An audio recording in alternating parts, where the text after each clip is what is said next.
Welcome to Key City Church. We are just so excited and so thankful to have you guys here with us tonight. And for those of you who are joining us online, we're so glad to have you here with us as well. And if it's your first time here, then you're just like everybody else. And we are so happy to have you with us because this is our first night together as a community. And we couldn't be more glad to have you with us because we believe that this community is a community that has been longing to exist here in Frederick, a community dedicated to freeing people into their God-given potential. And it is such an honor, number one, for us to have you here with us because it's just a privilege for us to be able to be a part of whatever journey you are on in your life right now, no matter how small our part in that might be. And number two, we're excited to have you here with us because not only are we launching a brand new community tonight, but we're also launching a brand new series. A series that's going to be a series of conversations over the next 6 Sundays where we're going to be talking about this topic, faith for freedom. And the reason we're so excited about this topic and about this series is because the experience that so many of us had in the faith community that you grew up in and the version of faith that maybe you were first introduced to, or maybe even the version of faith that you eventually walked away from, for so many of us, that version of faith is a version of faith in which you have to give up your freedom in order to have faith, a version of faith in which freedom and faith are antagonistic, that you can have one or the other, but you really can't have both. That if you want to align with that faith community, you have to be willing to give up some freedom. And if you want to have freedom, then you're going to have to unalign from that faith community. And I imagine some of us in here have had that experience and probably remember making that decision to align with some version of faith, that version of faith that maybe you were raised with, or that first version of faith that you were introduced to, that maybe there were things that you wanted or that you wanted to do or that you saw other people doing, and you knew that aligning with that version of faith meant that you were going to have to give those things up. You're going to have to trade in some freedom in order to align with that faith. Not only would you have to give things up, but to align with that faith community, there was a whole new set of things that you had never done before that you're going to have to learn how to do, which is going to cost you some more freedom. You had to be willing to trade in the freedom in order to have the faith. And some of you may have had the other experience where you were aligned with some version of faith or you were aligned with the faith community. And you knew that it was costing you some freedom. And you were looking around in your life and noticing some things that you wanted to do or some things that you wanted or some things that other people were doing that wasn't costing them anything. They weren't experiencing any consequences from it. And it looked pretty fun. And you wanted to have a little bit of that too. In fact, you remembered what it was like to do that. The only thing was you had this faith over here that was keeping you from it. In order to experience that, you had to withdraw a little bit from the faith account to have that freedom that you were wanting, right? You had to withdraw from that account. You had to violate some aspect or some element of your faith to have that freedom, that experience of freedom that you're really wanting and really longing for.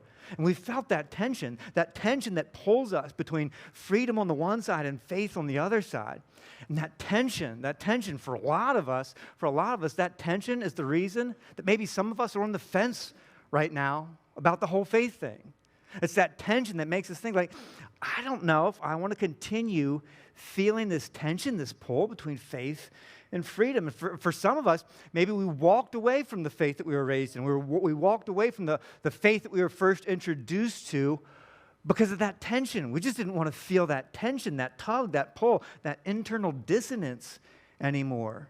And for some of us, maybe that experience was just a slow, over the years, withdrawal from the faith account, investing in the freedom account. A little withdrawal from the faith account and investing in the freedom account. We did it little by little, and eventually there's nothing left in the faith account, right? And there's nothing that we could point to and say, that's my faith, because it was all in the freedom side, wasn't it? Or maybe it just blew up in a blaze of glory, where that tension about freedom versus faith, like just one day it all exploded and it just came tumbling down. You're like, I can't do this anymore. For a lot of us, this is why we never had anything to do with the whole faith business to begin with, because I'm not giving up my freedom for faith.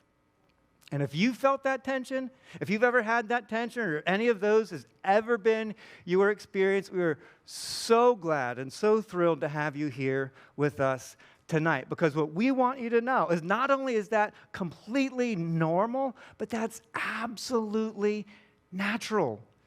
And the reason we feel that tension, the reason that tension between faith and freedom becomes so uncomfortable, the reason that tension causes so many of us to walk out and walk away or choose to never walk in to begin with, the reason we have that tension, it's not because you're a bad person. It's not because you're a broken person. It's not because you're irreparably immoral kind of person. The reason we experience that tension, and you know this, we all know this. In fact, I'm going to say this, and you're going to be like, did that even need to be said? But we're going to say it anyway. And this isn't the Bible says this. This is just, we know this. The reason we have that tension is because we were meant to be free. You were, I was, we were, all of us meant to be free.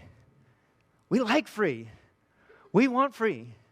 We like to be free to stay up as late as we want. We like to be free to binge watch Bridgerton if we want. And we like to be free to sleep in the next morning if we want. And we like to be free to have a second dessert. We like to be free to grow up and have whatever job we want. We'd like to grow up and be able to go on vacation wherever we want. We want to be able to marry whoever we want. Essentially, we want to be free to do what we want, when we want, wherever we want, with whomever we want. And because I can see all of us are decent people, we would add a caveat to that, which says, as long as nobody gets hurt, right? Because we all want to be free. And free doesn't mean that we always do what's easy. Free doesn't mean that we always do what's impulsive, because we do hard things freely, don't we? Just on Friday, I walked outside and I found my kids out working, cleaning out the treehouse. Like, they had just decided on their own, we're going to go clean out the treehouse. And they were like moving the garbage and sweeping it up and wiping the tables down. Like, they'd been working for hours and loving it. And I was like, who are you? Like, if I had asked you to do this, there's no way. There's no amount of torture that I could have imposed that would have gotten them to work that hard for that long. Why? Why? Because we were meant to be free. And you know this because you've done the same thing, right? There was that time that you looked out at that overgrown jungle of like weeds and scattered dog poop, and you don't even know what this is that's called your backyard. And all of a sudden you had this vision, a vision of patio and the sound of running water. Right? And string lights and patio parties and dinner parties and like a fire pit. Like, you had this vision, and all of a sudden, like after months and months and months of ignoring it, all of a sudden you got after it. You got after it. You made it happen. And if your spouse had asked you to do that, you just said, day off rhymes with play golf for a reason. Right? Or there was that time at work where you saw that gap, where you saw something that was missing, you saw something that you knew you could add value to. So you put the proposal together, you took it to your manager, they approved it, and you got after it. You worked at it, you worked hard at it, and you enjoyed it. And if your manager had come to you and said, here's what I want you to do, or you're not going to have this position anymore, you would have hated it. It would have been like getting a root canal. Why? Because we were meant to be free. You were, I was, we were all meant to be free. And not only have we all experienced this, but the research backs this up. There's so much research. An author named Daniel Pink wrote a book called Drive about giving employees freedom in the workplace and how you get better, harder, more dedicated work from your employees in the workplace when you give them freedom. And Dan Siegel writes a book for children that compiles a whole lot of research about giving children freedom and how you can maximize the potential of children by giving them freedom. Because what we found, not only do we enjoy freedom more, not only do we like being free, but when we're free, we actually perform better. When we're free to do something, we're doing something because we're free to do it, we actually are more engaged with it. We're better at problem solving. We're more creative. We're more innovative. And inwardly, when we're doing it, there's no dissonance. We're internally harmonized. We feel whole. We feel fully committed to what we're doing. And people who work freely will work harder and they'll work longer. It's like time just disappears. It's what a lot of researchers call flow. You just get in the flow and you just do it. And at the end of it, you're not exhausted. You're not resentful. In fact, a lot of times you're energized and you feel good about what you just did. Why? Why is that? Why? Because we were meant to be free. And we know this. And we know a lot about freedom because we've experienced the opposite of freedom too. In fact, you probably know more about the opposite of freedom than you know about freedom, right? And I could probably hand this right over to you, and you could come up and teach the rest of us about the opposite of freedom because you know the opposite of freedom. Because how do you get someone to do something that they won't freely choose? How do you get your employees to do what they won't freely choose? How do you get your children to do what they won't freely choose? How do people try to get you to do what you don't freely choose? We all know this. You make them, right? You make them. That's how you get someone to do what they won't freely choose. And this we call control. Yeah, what we don't do freely, thank you. What we don't do freely, we do by control. That what you do, our behaviors, everything that we do is motivated either on one end of the spectrum by freedom or the other end of the spectrum by control. To the extent that what you do is not free, it is controlled. We're either motivated by freedom, that it's what we're internally aligned with and choosing to do, or we're being influenced by control. And control is simply this. Control is the imposition of outcomes to get you to do what you wouldn't freely choose. It's the imposition of outcomes to get you to do what you wouldn't freely choose. The imposition of threat, punishment, or reward to get you to do what you wouldn't freely choose to do. And those of us who are parents or who have been parents, like, we know how this works, right? We are really good at this. Right? You don't want to eat your vegetables? Then you will sit right here until you eat all of those vegetables. Threat. You want to eat those vegetables? Well, once you eat them, you get to have this dessert. Reward, right? We know how control works. It's not because we're bad parents. Sometimes we're just desperate parents, right? When you're in the grocery store and she just won't stop screaming, or you got to get to Key City and they won't get in the car seat and you're running late. And it's like, I will give you all of the candy in the whole world if you would just do what I need you to do right now. This is control. Control. We get how this works. And then we grow up. We grow up and timeouts and candy, they don't work anymore. But we can still get people to do what they won't freely choose, can't we? And we know how that works in the workplace, right? You give people enough incentives. You give people enough threat in the workplace. You can get people in your workplace to do what they wouldn't freely choose. And this extends outside of the workplace, doesn't it? We find control in other places, don't we? We find control showing up in relationships, don't we? And we know that the leverage that gets used in relationships is acceptance. That if you do what I want you to do, then I'll be happy with you. But if you don't, well, then I won't. If you do what I want you to do, I will be so warm to you. If you do what I want you to do, I'll just welcome you in. I'll be so proud of you. I'll be so pleased with you. I will respect you. If you do what I want you to do, I will be so close to you. But if you don't, then I'm going to be a little bit cold to you. If you don't do what I want you to do, I'm going to be a little distant and reserved and withdrawn from you. If you don't do what I want you to do, I'm just going to be so disappointed, just so disappointed.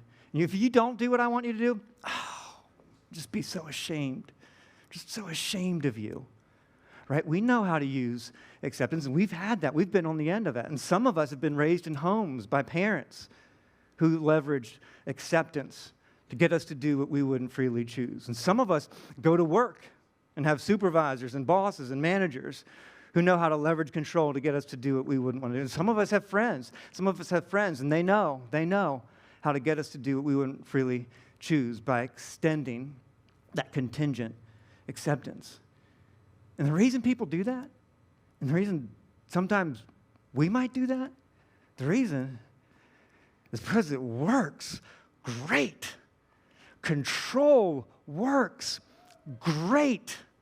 In fact, some of the most amazing companies, most successful organizations in the world are successful because they operate under a culture of control.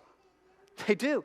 And some of the most impressive college resumes come from kids who are raised in homes with a culture of control. Control can get results.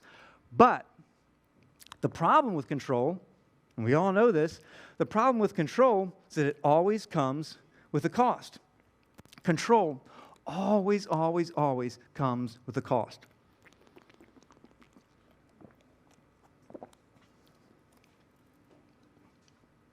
And the cost, and we're familiar with this, the cost of control is that control always incites fear. That in order to override someone's freedom, you have to incite enough fear that they're willing to sacrifice their freedom. That's how control works. If I can incite enough fear, I can override this person's freedom. And we know how this works with threat and punishment. If I threaten to fire an employee, or if I threaten to withhold my acceptance, my approval from someone, I can produce fear in them that fear overrides their freedom. The same thing works with reward, right? Reward incites fear as well. Because when you have a reward hanging out there, what you're afraid of is not getting it, right? If your boss says, you do a good job on this project, you get the bonus. You're driven by fear as a result because you're afraid you're going to miss out on that bonus, right? If your spouse says, you know what, if you do what I'm asking you to do, I'll be so warm towards you, you're driven by fear because you're afraid of missing out on that person's approval. Control always incites fear, and fear always undermines trust. Control always incites fear, and it always undermines trust. And we know, you guys know this, that trust is the currency of relationships. Without trust, you have no relationship. And in order to have trust, you have to feel safe. And if somebody's controlling you, if they're inciting fear in you, there's no safety, there's no trust. So control always takes a toll. Control always comes with a cost. And as a result of that, we will respond to control in one of two ways. When we encounter someone exerting control over us, we will either, one, resist it. Watch that. Yep, resist. We will resist it, which is just our instinctive, impulsive reaction to control. It's like pulling your hand away from a hot burner. It's just what we do when we encounter control. And you know this because anytime someone has told you, like, you have to do this or you're not allowed to do this, what's our response? Can't tell me what to do. I will too do that. We pass this driveway on our way home. And I am not exaggerating. They have a bajillion signs at the end of it that all say, like, do not enter, private driveway, no trespassing, closed circuit cameras, like a bajillion of these things. Like, you can barely even get a car up the driveway because there's so many signs. We pass 100 driveways on our way home. That's the only one I want to go in, right? Right? Because we don't like people telling us what to do. We were meant to be free. And so when we encounter control, we resist it. It's just what we do. Or when we encounter control, we resign ourselves to it, right? If somebody comes up with a good enough threat, with a good enough consequence, with a good enough reward, it can incite enough fear in us that it overrides our desire for freedom. right? If my desire for respect is strong enough, I will allow my manager to override my freedom and gain control. If that friend of mine, if I need that friend of mine's approval enough, their threat to withdraw that from me will override my need for freedom and will give them control. We resign ourselves to it. And two things will result from resigning ourselves to it. Eventually, we resent it, right? We know this. We resent it. That's why you don't like going to visit your parents, because they've always leveraged acceptance to get you to do what they want you to do, and eventually you just resented it. That's why you don't like hanging out with that friend anymore, because she or he always was trying to get you to do or be who she or he wanted you to be, and always made their acceptance the thing that was on the table. Eventually you just resented it. Eventually we resent it, and ultimately, if we continue to resign ourselves to it, that resignation to control will ultimately lead to disintegration, where we don't feel like we're just losing our freedom. It feels like we're losing ourselves, doesn't it? 100 years ago, I was in the Navy, and part of the training that we had to go through was to teach us what to do if we were captured by the enemy. And one of the things that they taught us about was that the enemy's goal isn't always just to inflict enough pain to get whatever information out of you that they want. That a lot of times it's a much longer-term goal. And the goal, ultimately, is control. And so what they do over a long enough period of time is they exert a little control, a little control, a little control. They starve you of relationship. They starve you of acceptance. And as you submit to their control, they give you a little bit of warmth. As you submit to their control, they give you a little bit of approval.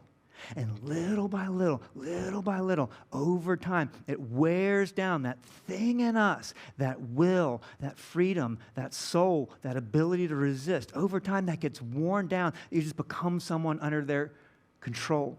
And what they taught was that you should always engage in active resistance, just active disobedience, just small acts of resistance. And what they said was, it'll keep that will alive. It'll keep that ability, that thing inside of us that's able to resist control. It'll keep that thing alive and functioning so you don't become a puppet of your captor. And some of us have had relationships like this, where somebody's exerted a little bit of control. They starve you from affection, but when they get you to do what they want you to do, they give you a little bit of warmth, a little bit of acceptance. They keep you moving along. And what some of us have found, who've grown up in families like this, who might have intimate partners like this, who might have friends like this, over time, you don't just lose your freedom. You start to lose your sense of self, your identity, your autonomy, right? Because control always comes with a cost. Because we're meant to be free. And when freedom is lost, it always comes with a cost. We've experienced this.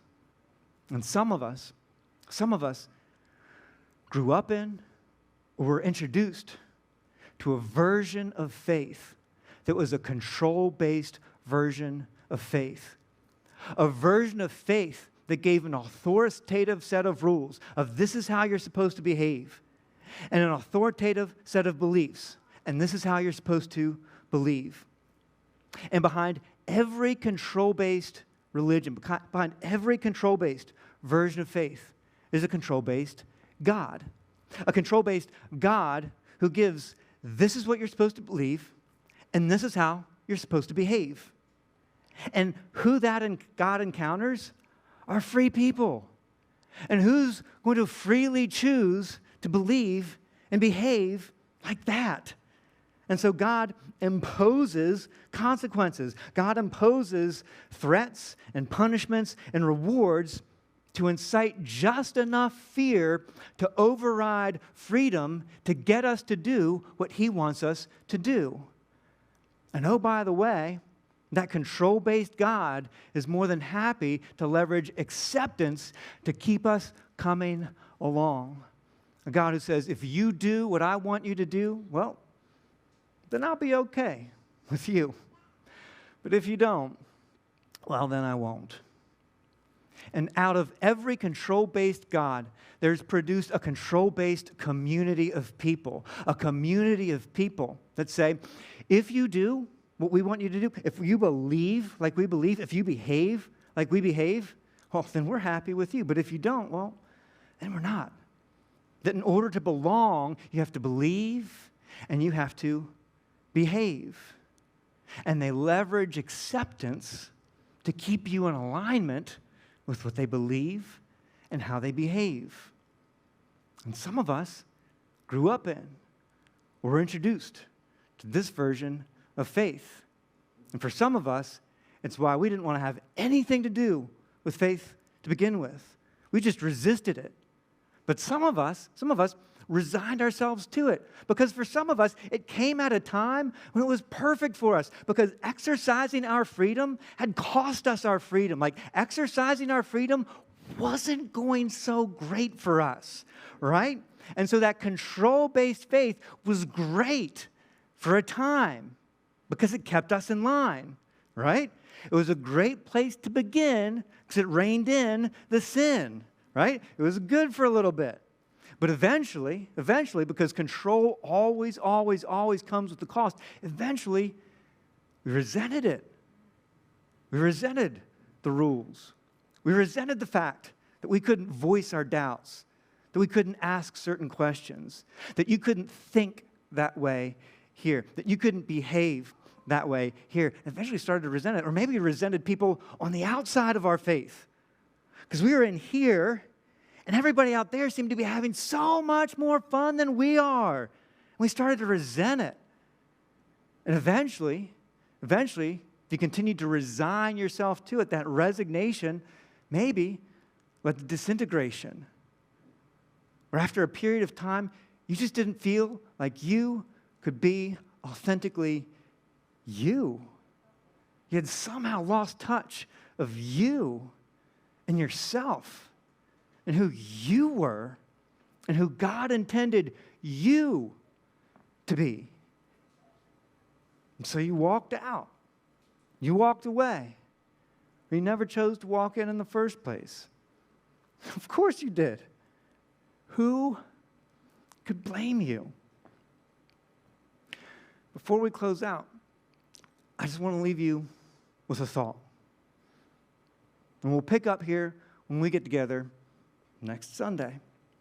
It's this: that 2,000 years ago, the context that Jesus showed up in was a context of control-based faith, where the Jewish religious leaders had manipulated the Jewish faith and turned it into a control-based faith. They had taken control of the narrative of their faith and turned it into a control-based faith. They had taken the laws that God had given his people, Israel, that they had been following for 1,400 years. They took those laws that God had given them and said, this is what you do in order to be happy. This is what you do in order to be satisfied. They took those laws and said, no, that's not what you do to be happy. It's not what you do to be satisfied. This is what you do to keep God happy. This is what you do to satisfy God. This is what you do so that God will accept you. And if you do what he says to do, then he'll be happy with you. But if you don't, then he won't.